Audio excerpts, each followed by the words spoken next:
تنزیلہ، آج کا دن انتہائی اہم، وفود جو ہے وہ اسلام آباد پہنچ چکے ہیں اور مذاکرات کا آغاز ہونے ہی جا رہا ہے۔ آج کے دن کی کتنی اہمیت ہے اور اس تمام تر صورتحال پر آپ کیا کامنٹس کریں گے؟ دیکھیں، میرا خیال ہے کہ جس طرح پوری دنیا کی نظریں پاکستان پہ لگی ہوئی ہیں، پاکستان ایک سفارتی ایسا سینٹر سٹیج بن کے ابھرا ہے جس کی شاید آپ کو تاریخ میں مثال نہیں ملتی۔ دو اہمیت والے جو عناصر ہیں، سب سے پہلے تو اس کی طرف دیکھنے کی ضرورت ہے۔ ابھی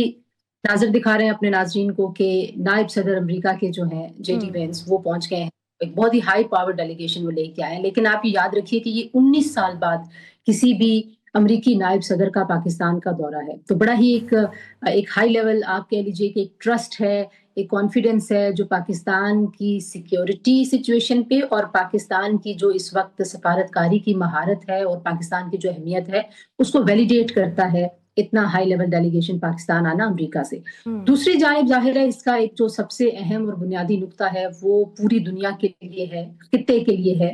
کیونکہ یہ جنگ اگر پھیل جاتی، یہ جنگ جس خطرناک موڑ پہ پہنچ چکی تھی اور پاکستان اگر وہاں پہ انٹروین نہ کرتا، پاکستان کی انٹرونشن سے یہ جنگ نہ رکتی، تو پھر آپ دیکھتے کہ یہ تباہی جو ہے یہ پوری دنیا کو اپنی لپیٹ میں لے لیتی۔ اور یہ صرف 2 یا 3 ملکوں کے درمیان جنگ نہیں تھی، بلکہ اس نے عالمی معیشت کو بھی جکڑا ہوا تھا، عالمی معیشت بھی خطرے سے دوچار تھی، اور آپ دیکھ رہے تھے کہ یورپ، امریکہ، تمام بر اعظموں سے جو آوازیں آ رہی تھیں وہ اس جنگ کو رکوانا تو چاہتے تھے لیکن ان کا بس نہیں چل رہا تھا۔ تیسرا جو اہم نقطہ ہے، ابھی ہم نے ان مناظر میں دیکھا، اور رات کو جب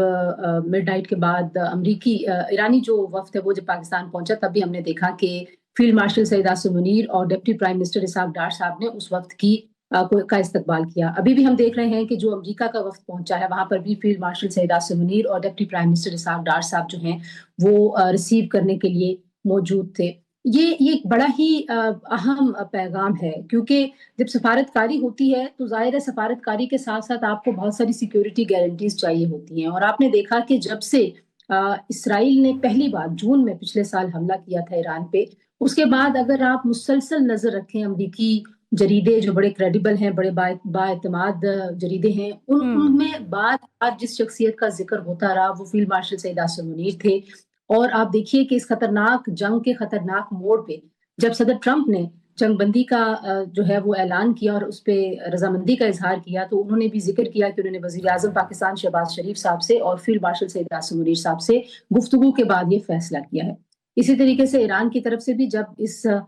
جنگ بندی پر اتفاق کیا گیا تو وہاں سے بھی جو انہوں نے شکریہ ادا کیا وہ انہوں نے وزیر اعظم شہباز شریف صاحب کا اور فیلڈ مارشل سعید عاصم منیر صاحب کا شکریہ ادا کیا۔ میرا خیال ہے کہ یہ جو سٹیج، یہ جو مناظر آج ہم دیکھ رہے ہیں پاکستان میں، یہ پاکستان کی سفارتی تاریخ میں تو ایک اہم اور ایک بہت ہی کہنا چاہیے کہ ایک نقطہ عروج اس کو جانا چاہیے، لیکن پوری دنیا کے لیے یہ ایک نئی تاریخ رقم ہوگی۔ آپ یہ بھی ذہن میں رکھیے کہ 1989 کے انقلاب کے بعد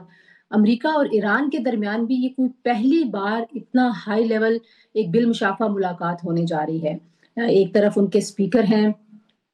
باقر کالباف، اور دوسری طرف جو ہیں وہ امریکہ کے نائب صدر ہیں جے ڈی وینس۔ اس سے پہلے مطلب 1989 کے بعد اب تک کوئی اتنا ہائی لیول کوئی ملاقات بالمشافہ نہیں ہوئی امریکہ اور ایران کی۔ تو یہ اعتماد ہے جو اس وقت پاکستان کی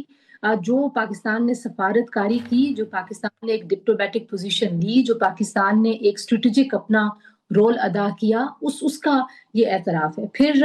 آپ یہ بھی دیکھیے کہ امریکہ سے جو وفد آیا ہے اس میں اسٹیو وٹکاف جو ہیں وہ ایلچی ہیں امریکی صدر کے مشرق وسطیٰ کے لیے، لیکن وہ صدر ٹرمپ کے قریبی دوست بھی ہیں۔ اور جب صدر ٹرمپ پہ پچھلے 2 سال پہلے جب ان پہ ایک فرد جرم عائد کی جا رہی تھی، تو وہ واحد شخص تھے جو اس وقت وہاں پہ کورٹ میں ان کے ساتھ موجود تھے۔ جو تیسری شخصیت ہے ظاہر ہے ان کی اہمیت اور بھی بڑھ جاتی ہے، جیرڈ کشنر۔ وہ جو ہیں ظاہر ہے انہوں نے ابھی مشرق وسطیٰ کے جو ریسنٹ معاہدے ہوئے ہیں ابراہم اکارڈ میں، وہ بڑے انسٹرومنٹل رہے ہیں، بڑا انہوں نے کردار ادا کیا، لیکن وہ صدر ٹرمپ کے داماد بھی ہیں۔ تو ہمیں